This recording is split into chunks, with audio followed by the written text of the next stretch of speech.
Hello and namaste. This is Prasuna. I work as critical care outreach nurse specialist. I have compiled this video involving different healthcare professionals who were directly involved in looking after COVID patient.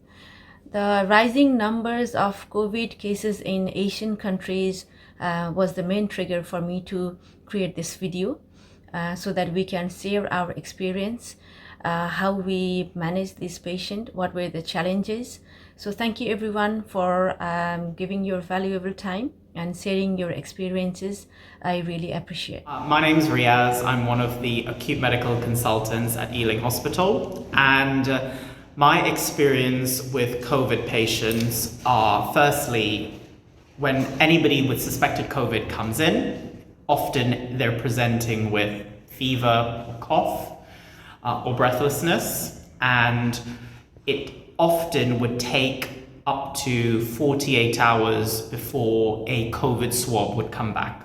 Therefore, we would be guided by a number of different parameters to help determine whether we had a suspicious COVID patient, including, firstly, the radiological changes. So X-ray, usually patchy changes bilaterally in the periphery on chest X-ray, suggestive.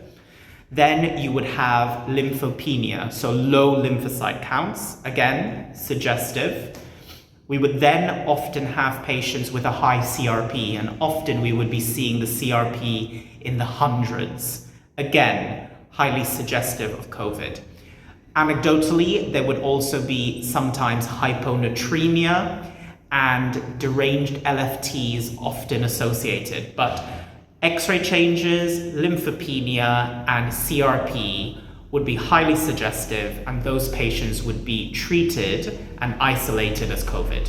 Fever is a common feature of COVID-19 and can occur for up to 2 weeks, if not longer, in the disease process. Often that's not the reason why patients present to hospital. Breathlessness tends to be the number one feature. And if you are breathless, that would be your trigger to be checked out by a doctor. In patients in our hospital, it tended to be if your saturations were less than 90%, that would lead to hospital admission. We tend to see patients who are at their worst, and the worst tended to be 10 to 14 days into the COVID disease process. And that's when patients would often need oxygen. I'm Dr. Anand Singh. I'm a respiratory consultant in London Northwest NHS Trust. So I can tell you about our experience of seeing COVID patients for over 3 months now, as we've been one of the hospitals worst hit in the UK with COVID. So to start with, I'd like to tell you that when patients come into hospital initially, in order to triage these patients, you need to have clinical, biochemical, microbiological and radiological criteria of seeing whether these patients are high probability COVID suspects, low probability COVID suspects, or they are non-COVID. And then accordingly they need to be segregated into a respective area of the hospital. So this involves the use of clinical screening, taking proper history about the symptoms, using bloods, looking for lymphopenia. A microbiological criteria involves doing the swab, and the radiological criteria involves doing X-rays and a HRCT chest. A CT scan can be a very accurate tool in instantly knowing if the patient has evidence of viral pneumonia or not.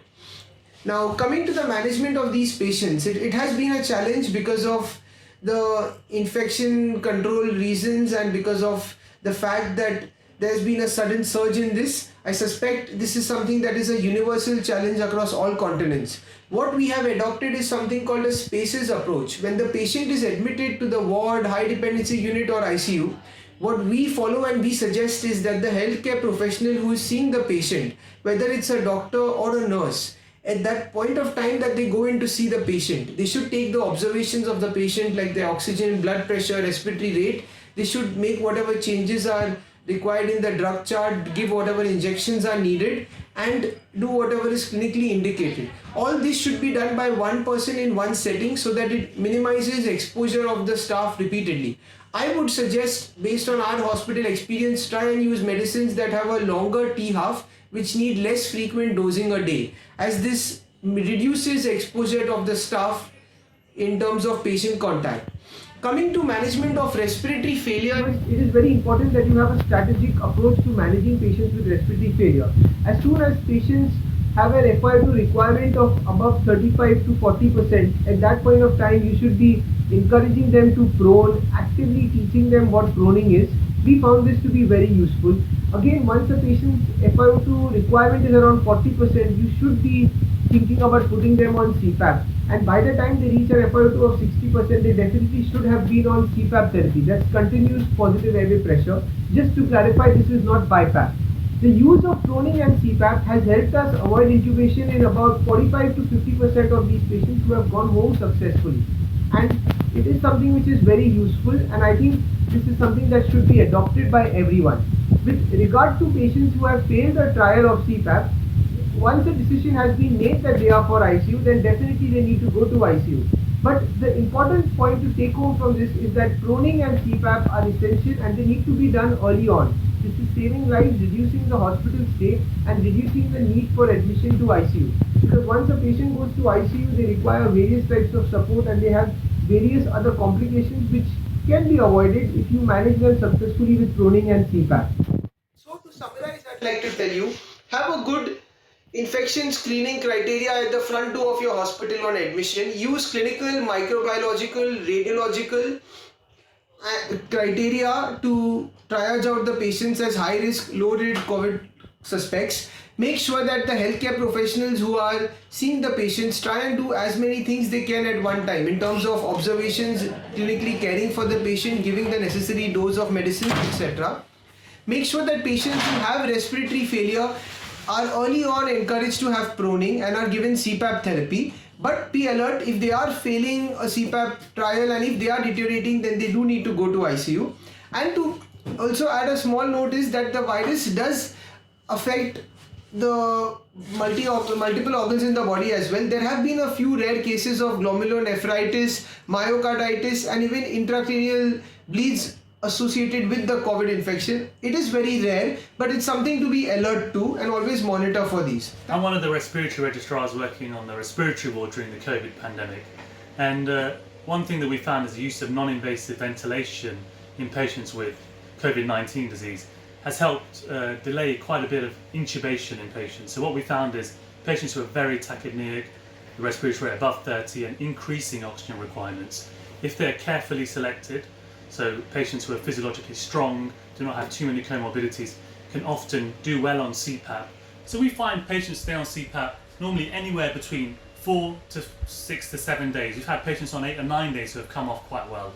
Initially we're very slow with the weaning. We'd put people on CPAP with minimal breaks for the first 24 to 48 hours, just for meals, and then we'd slowly increase the weaning of time they were allowed off CPAP. The pressures could vary, but we'd go from pressures from 8 to 10 normally, of peak that is, centimetres of water, and then we'd only allow minimal breaks in the first 2 days. After that, we'd slowly increase the length of breaks with the hope that we can get them off between 4 to 7 days. Now, the key thing about starting someone on CPAP is knowing when you're failing. The respiratory rate is not coming down, the oxygenation, FiO2 is going up despite CPAP, and you need to really talk to intensive care colleagues and think about getting these people intubated. I have 3 children at home and they're very young, so the COVID pandemic made me worry.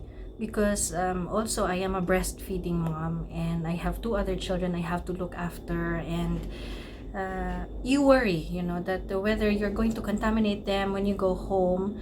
So it was very difficult because hugging them or kissing them, you ask yourself, is it safe to do that, or is it better to keep the distance? Make sure that you're wearing PPEs and you're showering before you leave work. If you feel that it will make you better to shower again when you get home, just to keep them safe.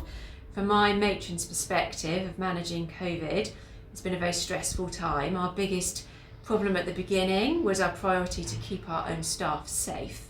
We had to protect our staff who may be vulnerable or at risk of catching the disease and move them to other areas. And we also have a number of staff who are shielding and keeping themselves away from the virus by maybe working at home. This meant that we had a lot less staff available then. There were lots of anxieties from the staff about that they may catch the disease, that we might not have the right PPE or that they wouldn't know how to use it. So we had to arrange lots of training and provide lots of reassurance very quickly. So the matrons met together every day where we could discuss our staffing and share it out fairly amongst the hospital. This also gave us an opportunity to talk about our own stresses with each other. In order to support each other, we set up daily meetings. This was a mixture of nurses and consultants and managers where we planned our day and our work and what we would do next. This was also a great group support to us.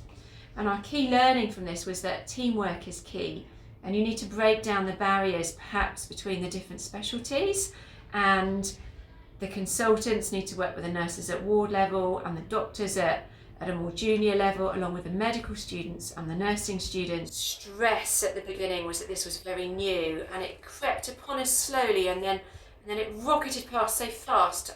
I almost didn't realise that we were stressed. We were just too busy moving and planning and looking after patients and supporting staff and getting through each day.